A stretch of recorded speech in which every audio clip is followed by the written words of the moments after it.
تو اس کے 100 حصے کیے. کتنے حصے کیے؟ رحمت کے 100 حصے کیے اور ایک حصہ رحمت کا اللہ نے اس دنیا میں اتارا, اسے لوگوں کے درمیان تقسیم کیا. ہمارے آقا جناب رسول اللہ صلی اللہ علیہ وسلم فرماتے کہ اسی ایک رحمت کا یہ اثر ہے کہ بھیڑیے جیسے خوخار درندے کی مادہ یعنی اس اپنے بچے کو جنگل میں پالتی ہے, پرورش کرتی ہے, یہ اسی رحمت کا حصہ ہے. ہم خود دیکھتے ہیں کسی کا انتقال ہو جائے, کوئی تکلیف میں ہو, کوئی پریشانی میں ہو, بہن بیٹی کی رخصتی ہو رہی ہو, اچھے لوگوں کی آنکھوں میں آنسو آ جاتے ہیں. کیوں آتے ہیں؟ یہ اسی جذبہ رحمت کا اثر ہے کہ ہم ایسے موقعوں پر دل نرم ہو جاتا ہے, پسیج جاتا ہے, آنکھوں میں آنسو آ جاتے ہیں. یہ جذبہ رحمت ہے. پوری دنیا میں تمام مخلوقات میں جو یہ جذبہ پایا جاتا ہے وہ اللہ تعالیٰ کی نازل کردہ ایک رحمت کا حصہ ہے, اثر ہے. اور 99 حصے رحمت کے اللہ نے اپنے پاس رکھے اور کل قیامت کے دن اللہ پاک ان رحمتوں کا استعمال فرمائے. حدیث پاک میں آتا ہے ایک بوڑھا شخص اللہ کی بارگاہ میں پیش ہوا جس کی داڑھی سفید ہو چکی ہے. اللہ تعالیٰ نے اس کے اعمال نامے کو دیکھا, فرشتوں نے اسے تولا اور اس کے حق میں فیصلہ ہوا کہ یہ گنہگار ہے, اس کی نیکیاں کم ہے, گناہ زیادہ ہے, اس کو جہنم میں لے جا. وہ بوڑھا شخص اللہ کے عرش کے سامنے کھڑا رہا. اللہ پاک نے فرمایا کہ کیا بات ہے, جب تیرے لیے ایک فیصلہ ہو گیا تو اب سامنے سے ہٹ جاؤ.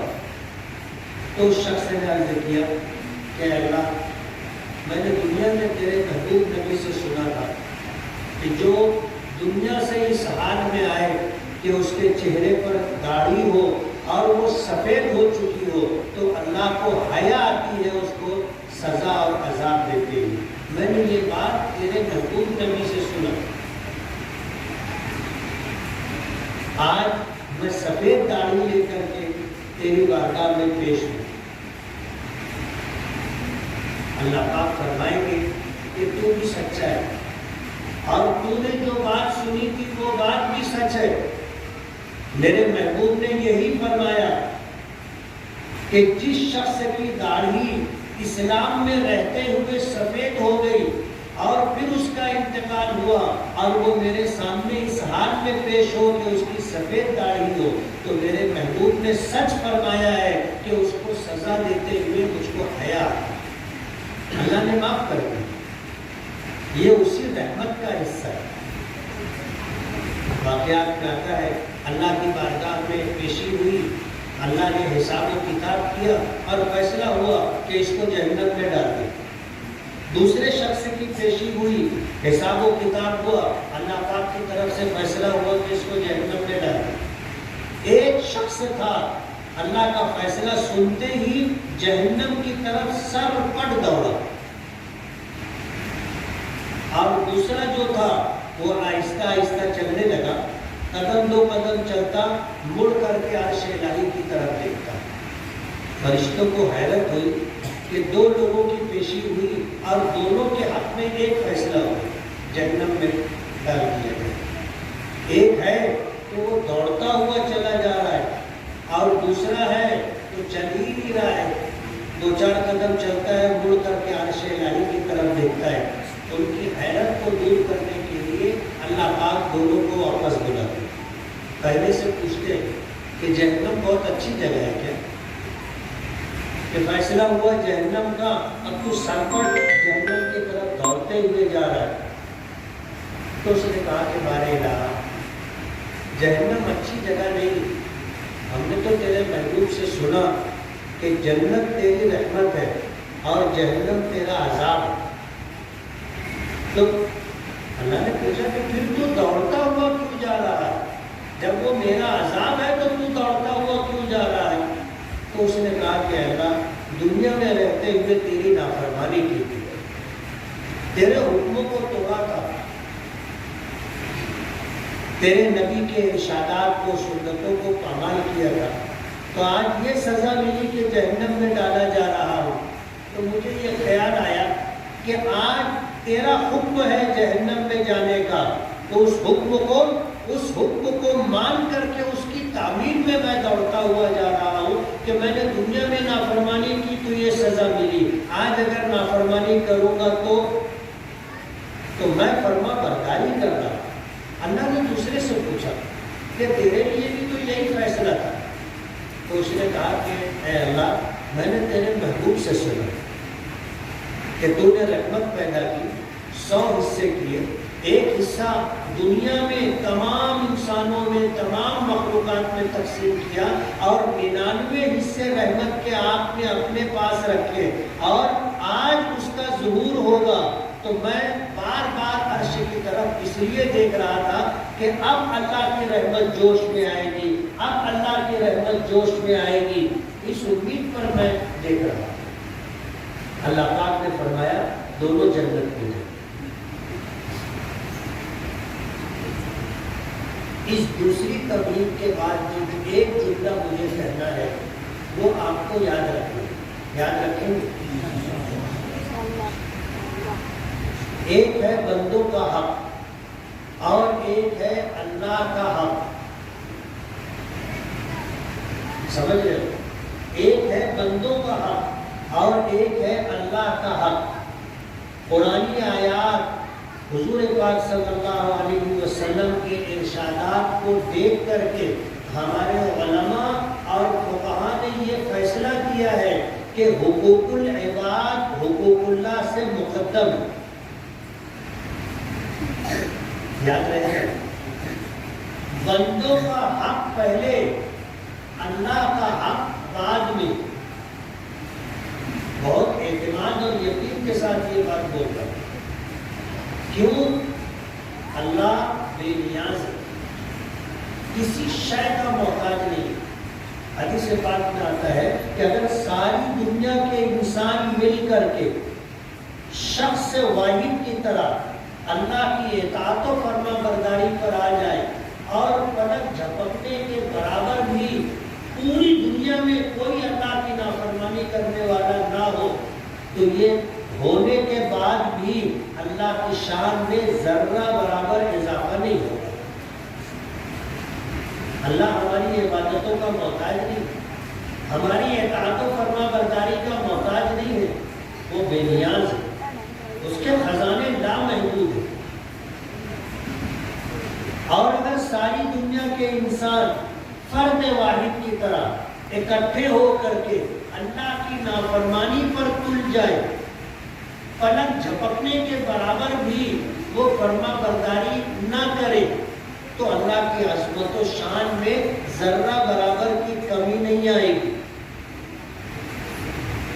اس لیے فقہاء نے لکھا ہے کہ بندوں کا حق اللہ کے حق سے مقدم ہے، اور یہ بھی فرمایا کل قیامت کے دن اللہ تعالیٰ اپنے حقوق میں درگزر کا معاملہ فرمائیں گے، اپنے حقوق میں درگزر کا معاملہ فرمائیں گے، لیکن بندوں کے حق میں اللہ تعالیٰ اس وقت تک معافی کا فیصلہ نہیں فرمائیں گے جب تک صاحب حق معاف نہیں کرے گا، جب تک مظلوم معاف نہیں کرے گا اللہ تعالیٰ معاف نہیں کرے گا۔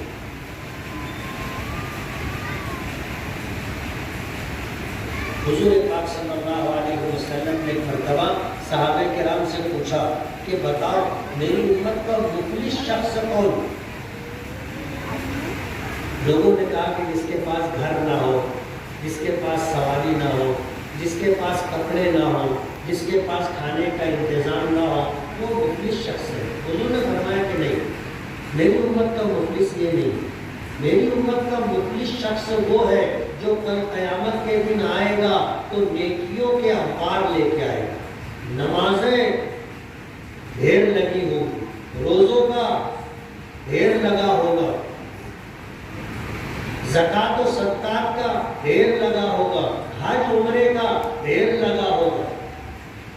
پہاڑوں کی طرح نیکیاں لے کر کے آئے گا، لیکن دنیا میں بندوں کا حق مارا تھا، بندوں کا حق ضائع کیا تھا۔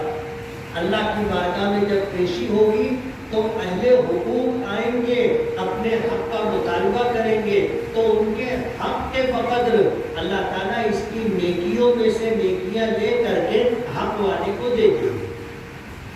ایک وقت آئے گا یہ ساری نیکیاں ختم ہو جائیں گی اور حق والے ابھی حق لینے کے لیے کھڑے رہیں گے، اپنا حق مانگیں گے۔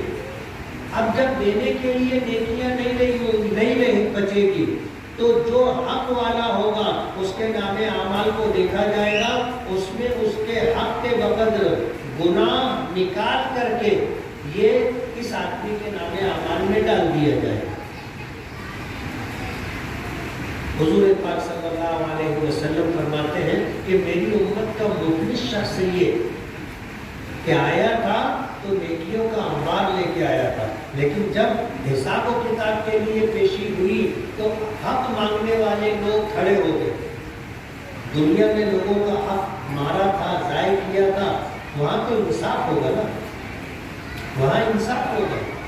یہ ہمارا ایمان ہے، یہ ہمارا عقیدہ ہے، انصاف ہوگا۔ پھر ہوگا یہ کہ شخص نے اپنی زندگی میں چوری نہیں کی تھی لیکن اس کے نام اعمال میں چوری کا گناہ آ گیا، شراب نہیں کی تھی لیکن اس کے نام اعمال میں شراب پینے کا گناہ آ گیا، زنا نہیں کیا تھا لیکن اس کے نام اعمال میں زنا کرنے کا گناہ آ گیا، جوا نہیں کھیلا تھا لیکن اس کے نام اعمال میں جوا کھیلنے کا گناہ آ گیا، قتل نہیں کیا تھا قتل کرنے کا گناہ آ گیا، ظلم نہیں کیا تھا ظلم کرنے کا گناہ اس کے نام اعمال میں آ گیا۔ حضور نے فرمایا کہ میری امت کا مخلص شخص یہ ہے۔ حدیث پاک میں آتا ہے کہ اللہ کی بارگاہ میں جب پیشی ہوگی تو 3 طرح کی عدالتیں ہوگی۔ پہلی عدالت نعمتوں کی ہوگی، اللہ نے جو ہم کو نعمت دی ہے، نعمت وَإِن تَعُدُّوا نِعْمَتَ اللَّهِ لَا تُحْصُوهَا، اگر تم اللہ تعالیٰ کی نعمتوں کو گننا چاہو، شمار کرنا چاہو تو شمار نہیں کر سکتے۔ اتنی نعمتیں اللہ پاک نے ہم کو دی، اتنی نعمتیں ہم شمار نہیں کر سکتے، اتنی نعمت اللہ کی بارگاہ میں پیشی ہوگی تو پھر اللہ پاک نعمتوں کے بدلے میں نیکیاں جمع کرے گی۔ قرآن کریم میں آپ نے پڑھا ہے نا کہ لَتُسْأَلُنَّ يَوْمَئِذٍ عَنِ النَّعِيمِ، لَتُسْأَلُنَّ يَوْمَئِذٍ عَنِ النَّعِيمِ۔ ترجمے والے قرآن کریم میں دیکھنا، اس کا ترجمہ آپ کو ملے گا کہ تم سے ضرور بھی ضرور اس دن نعمتوں کے بارے میں پوچھا جائے گا، سوال کیا جائے گا کہ تم کو میں نے ایمان کی دولت دی، اپنے محبوب نبی کا امتی بنایا، تم کو قرآن پاک دیا، احادیث مبارکہ عطا کی، مسلمان ایمان والے ماں باپ دیے، اللہ نے ایک بیوی دی، اچھے بچے دیے، تندرست جسم دیا، صحیح دماغ دیا، صحیح دل دیا، اچھے کپڑے دیے، اچھی سواری دی۔ یہ سب اللہ کی نعمتیں، کل قیامت کے دن ان نعمتوں کے بدلے میں نعمتوں کے متعلق سوال ہوگا اور اس کے بدلے میں نیکیاں جمع کرنی پڑیں گی۔ بنی اسرائیل کے ایک شخص کا واقعہ آتا ہے کہ اللہ کی بارگاہ میں پیشی ہوئی، اللہ پاک نے فرمایا کہ میری رحمت کے صدقے اس کو جنت میں لے جائے۔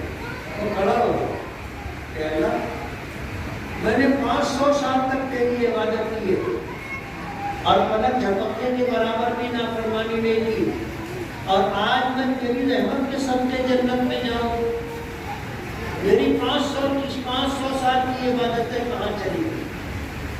اللہ پاک نے فرمایا کہ اس کو جہنم کی طرف لے کے جاؤ۔ فرشتے اس کو پکڑ کر کے جہنم کی طرف لے کر کے چلے۔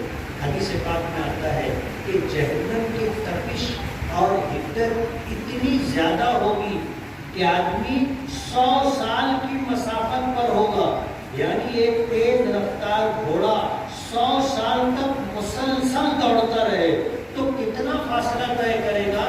جہنم اتنی دور ہوگی تو اس کی شدت اور گرمی یہاں محسوس ہوگی۔ اب جب اس کو لے کے چلے تو اس کو پیاس لگے، تو اس نے فرشتوں سے کہا کہ مجھے پیاس لگی ہے، پانی۔ تو فرشتوں نے کہا کہ یہ آخرت ہے، دنیا نہیں ہے۔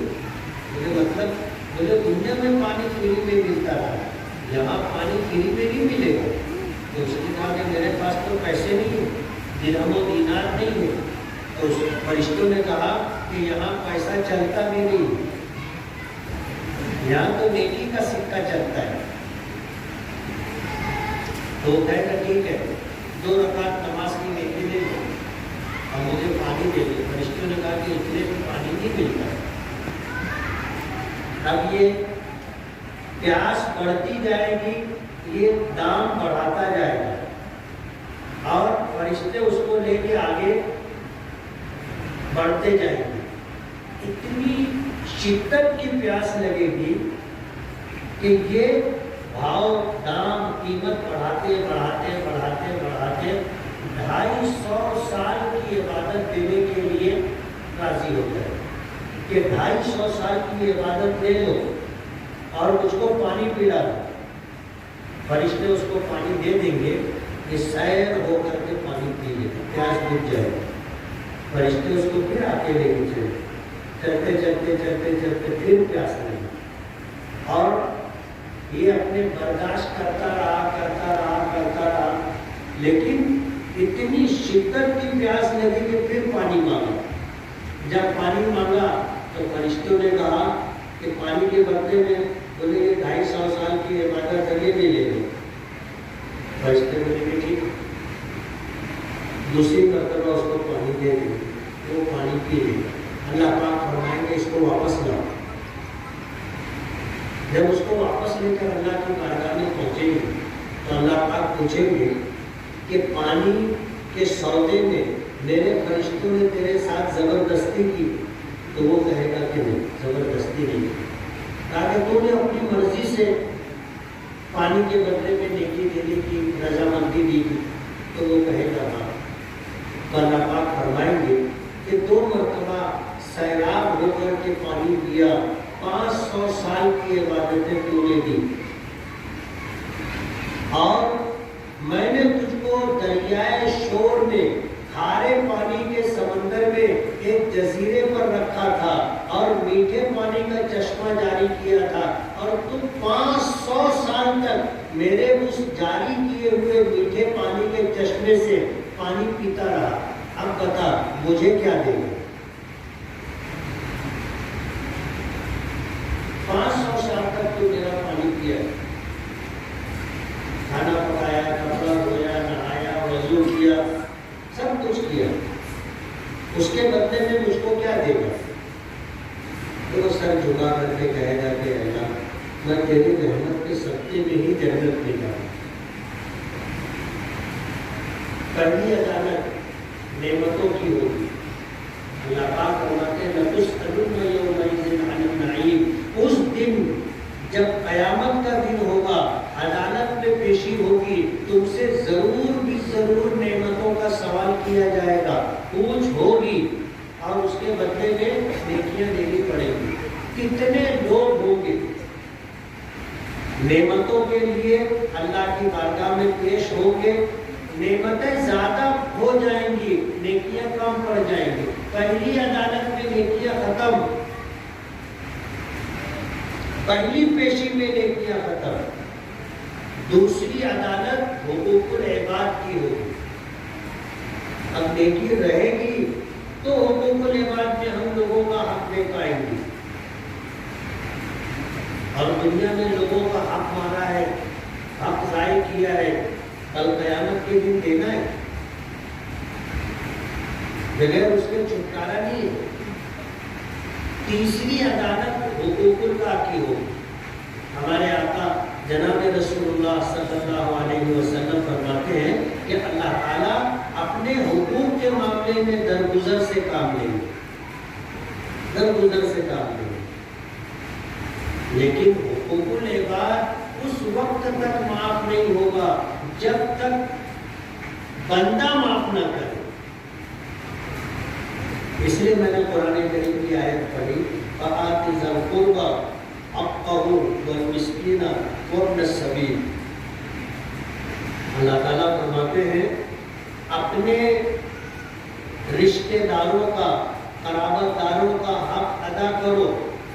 فآت ذی القربى حقہ اپنے قرابت داروں کا حق ادا کرو. والمسکین سماج اور معاشرے میں جو مسکین ہے غریب ہے محتاج ہے ضرورت مند ہے اللہ نے تم کو مال دیا ہے ان کا بھی تم پر حق ہے ان کا بھی حق ادا کرو. وابن السبیل اور کوئی بھولا بھٹکا مسافر آ جائے اور سوال کرے کہ میں مسافر ہوں آج میں ضرورت مند ہوں میری مدد کرے.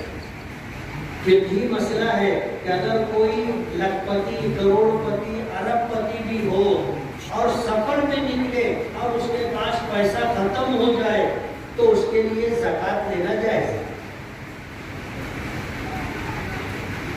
مسئلہ ہے مسافر آدمی ٹھیک ہے اپنے وطن میں اپنے گھر پر وہ لکھپتی کروڑ پتی سب کچھ ہے اس کے پاس لیکن آج سفر میں ہے اور کچھ ہو گیا اس کا بیگ چوری ہو گیا گم ہو گیا جیب کٹ گئی پیسہ ختم ہو گیا. آج وہ مسافر ہے وہ زکوٰۃ کا حقدار ہے. اللہ پاک فرماتے ہیں مسافروں کی بھی مدد کرو ان کا بھی حق ہے. قرآن کریم میں ہے للسائل حق سوال کرنے والے کا حق ہے. اور حضور نے فرمایا اگر کوئی سوال کرنے والا گھوڑے پر سوار ہو کر کے آئے اور تجھ سے مانگے تو تو اگر دے سکتا ہو تو دے. اس لیے کہ مانگنے والے کا حق ہے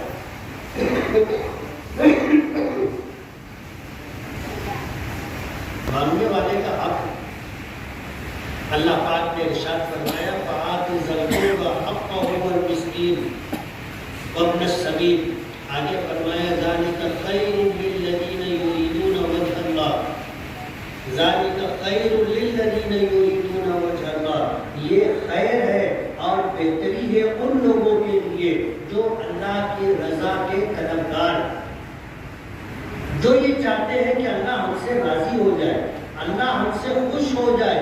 ان کے لیے یہ حکم ہے کہ وہ اس بھلے کام کو کرے یعنی اہل حقوق کے حق کو ادا کرے. ذی القربیٰ قرابت داروں میں مختلف لوگ ہیں اور ہر ایک کا حق ہے کم و بیش.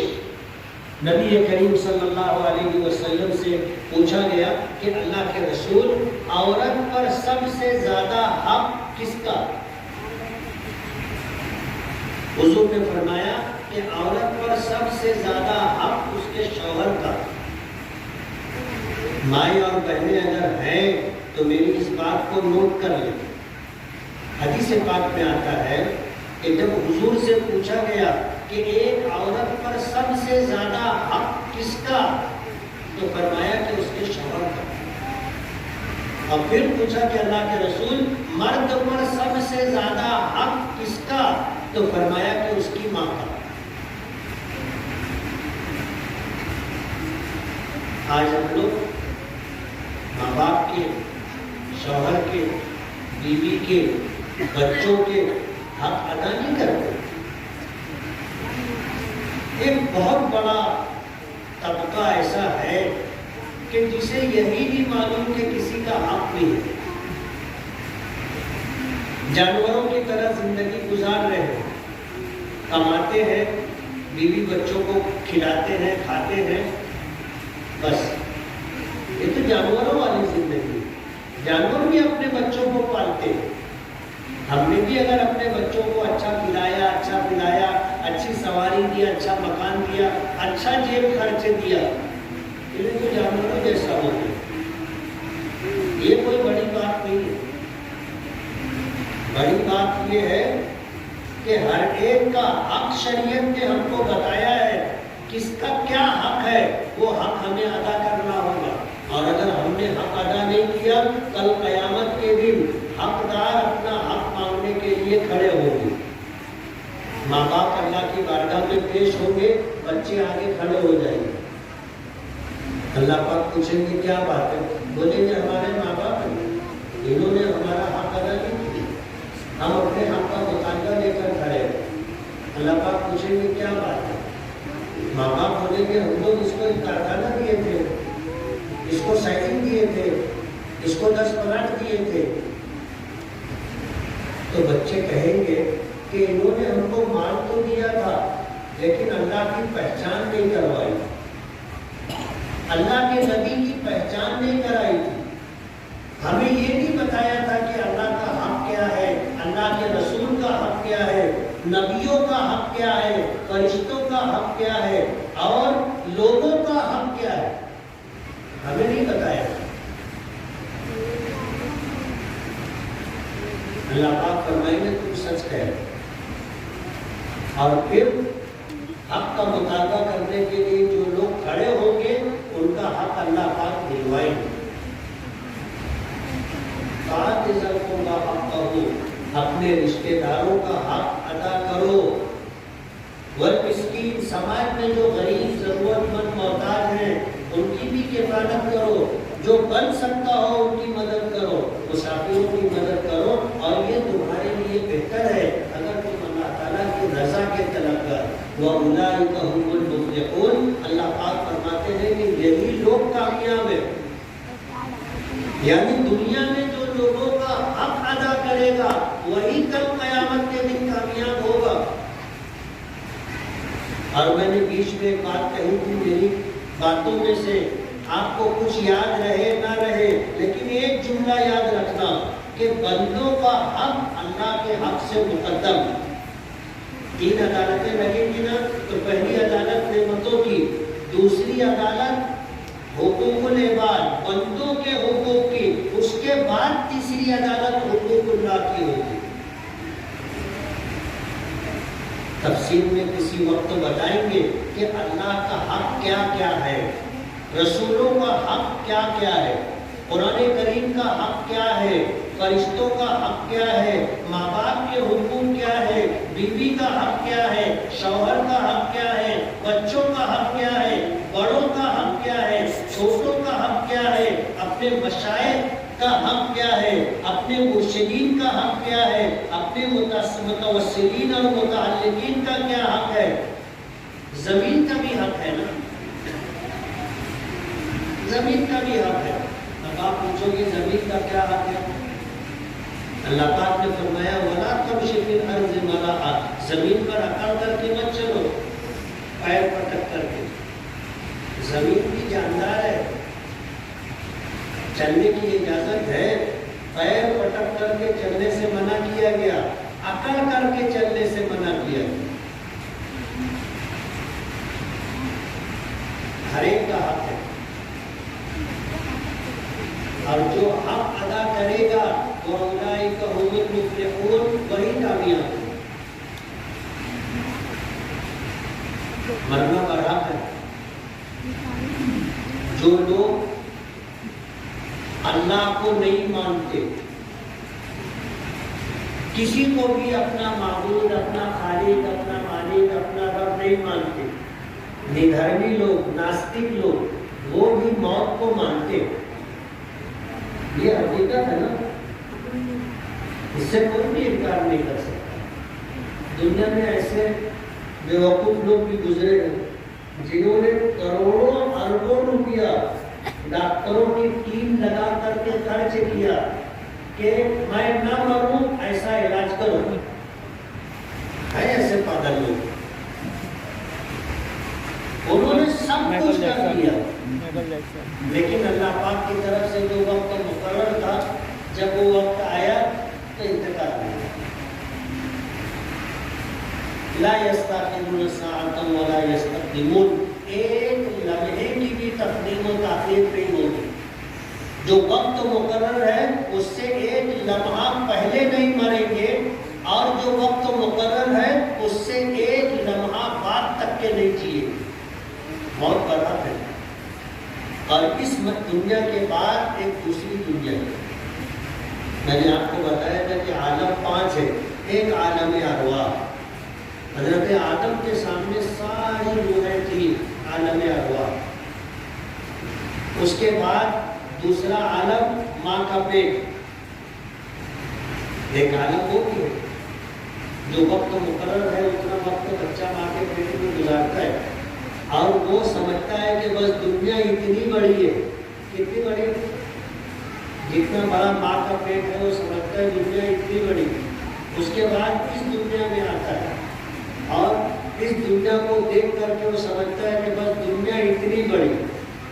جبکہ آج کی سائنس سے یہ بتاتی ہے کہ ہماری یہ دنیا اور یہ زمین سورج کے مقابلے میں کئی لاکھ گنا چھوٹی ہے. یعنی ایسی کئی لاکھ دنیا جمع ہو جائے تو وہ سورج کی برابری نہیں کر سکتی. اور آج سائنس اتنی تمام تر ترقیات کے باوجود آسمان کے رازوں میں سے 5% بھی جانکاری حاصل نہیں کر سکتی. کیا ہے ہم کو نہیں معلوم. یہ دنیا اللہ نے جو بنائی ہے عجیب و غریب دنیا، لامتناہی. ایسے ایسے سیارے اور ستارے ہیں کہ ہماری یہ زمین ایسی کروڑوں اربوں خربوں زمین مل کر کے اس ایک سیارے کی برابری نہیں کر سکتی.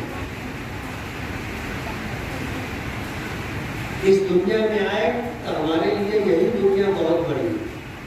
کسی کو اگر 2-5 پلاٹ کل کے شہر میں مل جائے تو وہ سمجھتا ہے کہ میں تو ایک ادنا سے ادنا جنتی کو اللہ جو دنیا جنت عطا کریں گے وہ اس دنیا سے 10 گنی بڑی ہوگی.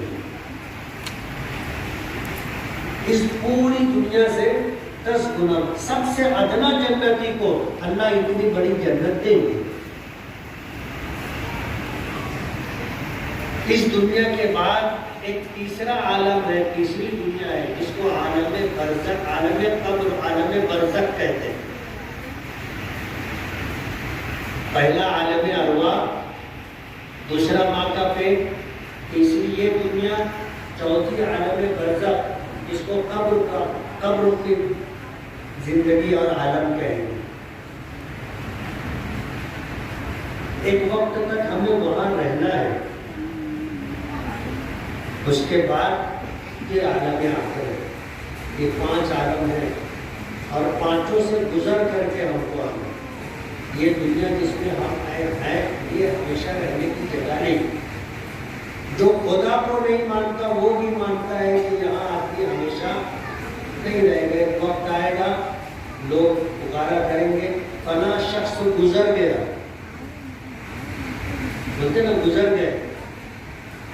عالم ارواح سے آئے ماں کے پیٹ میں، وہاں سے گزر کر اس دنیا میں آئے اور یہاں سے گزر کر کے قبر میں گئے، وہاں سے گزر کر کے آخرت میں جانا ہے. اور آخرت کی زندگی ہمیشہ ہمیشہ کی زندگی، ہمیشہ ہمیشہ کی زندگی. خوش نصیب ہے وہ شخص جو اس دنیا میں آ کر اللہ کو راضی کر کے اللہ کے احکامات کو پورا کر کے ایسی زندگی گزار کر کے جائے کہ جب جائے تو اللہ اس سے راضی اور خوش ہو، کامیاب ہو گیا وہ. قرآن کریم میں ہے کل نفس ذائقۃ الموت، ہر نفس اور جان کو موت کا مزہ چکھنا ہے. وَإِنَّمَا تُوَفَّوْنَ أُجُورَكُمْ يَوْمَ الْقِيَامَةِ، اور کل قیامت کے دن اللہ تعالیٰ تمہارے اعمال کی تمہیں جزا دے گا. فَمَنْ زُحْزِحَ عَنِ النَّارِ، جو شخص جہنم سے دور کر دیا گیا، وَأُدْخِلَ الْجَنَّةَ، اور جنت میں داخل کر دیا گیا، فقط فاز، وہ شخص کامیاب ہو گیا. جنت عطا کر دی. اور ایک مرتبہ آدمی جنت میں گیا پھر کبھی جنت سے نکالا نہیں جائے گا. کبھی کسی مولانا کی تقریر میں آپ لوگ سنے کہ آدمی ایسا کر کے ویسا کر کے جب جائے گا تو 1 سال کے لیے جنت میں رہے گا. کبھی سنے 5 سال کے لیے جنت میں رہے گا، 100 سال کے لیے جنت میں رہے گا.